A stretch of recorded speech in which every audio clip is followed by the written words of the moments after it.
Thirsty on the east side of town? Well, head to a WNST favorite, King Discount Liquors on Pulaski Highway, just inside the Beltway.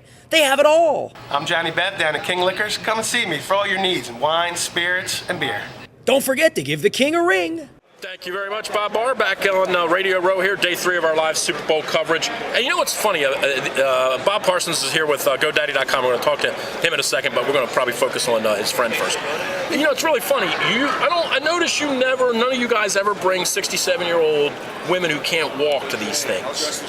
I've noticed that, Bob. Actually, we do. We just keep them in the car. Is that what it is? Bob Parsons with us, the founder of GoDaddy.com. Candace from the WWE is hanging around as well. You don't look like you've been battered too much. You're looking pretty good for getting beat up a lot. Thanks. Considering I have a broken collarbone and I feel pretty battered. Well, Casey will be happy to rub your collarbone for you if you need it.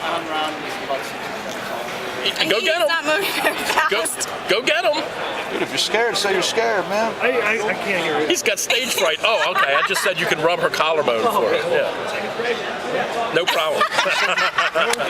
All right, so let's get to the bottom of this thing, because all of a sudden now the people at Fox are starting to create a stir about this GoDaddy.com commercial. By the way, when you pay them money, shouldn't you just be allowed to air whatever you want? Well, you'd think that, but I can't guarantee you. This is the 4th time we've run a Super Bowl ad, 4 Super Bowl, and it's a struggle for us each and every year, and every year we're on a shorter leash. Yep. Obviously, the big issue for them is the Janet Jackson thing that happened that year, right? I mean, they got to be a little careful. But in your case, again, when you're putting up the money, as long as you are not being, as long as you're not showing her without any clothes on at all. Well, wait a minute. Let me think about that. Like your rule's better. Yeah, let me think about that for a second. Hold on. No, but I mean, as long as you're within the confines of the rules, why bother you like this? Well, it's amazing how picky they are. As a matter of fact, the commercials that we had rejected last year are all running on network TV this year.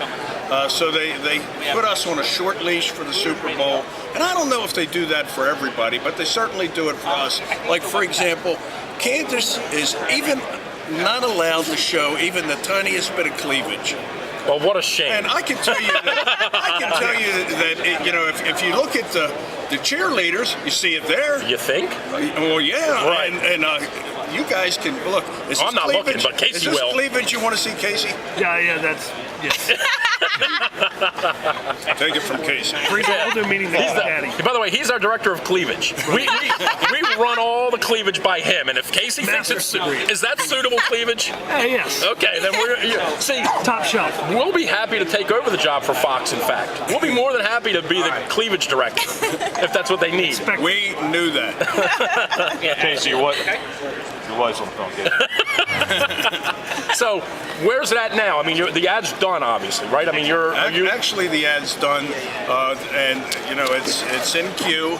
It's going to be a different kind of ad this year. We're waiting to buy maybe a second ad if one materializes. But one of the interesting things about all this is the ad that caused us the biggest problem was rejected because we used the word beaver. And we used the word beaver to call a little furry, dam-building rodent.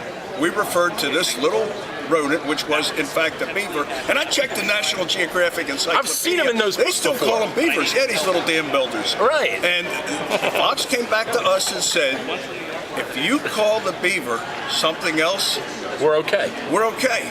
And we thought, do we want to call it like Mr. Whiskers, or do we want to call it our furry little friend, or anything like that? But we couldn't come up with anything, so we withdrew that commercial. So beaver sounded appropriate, but maybe wouldn't have passed the golden. Yeah, like anymore. Remember when Barbara Billingsley used to say, Ward, don't you one think of my favorite shows? Don't you think you've been a little too hard on the beaver? Right. I wouldn't. One of my favorite shows.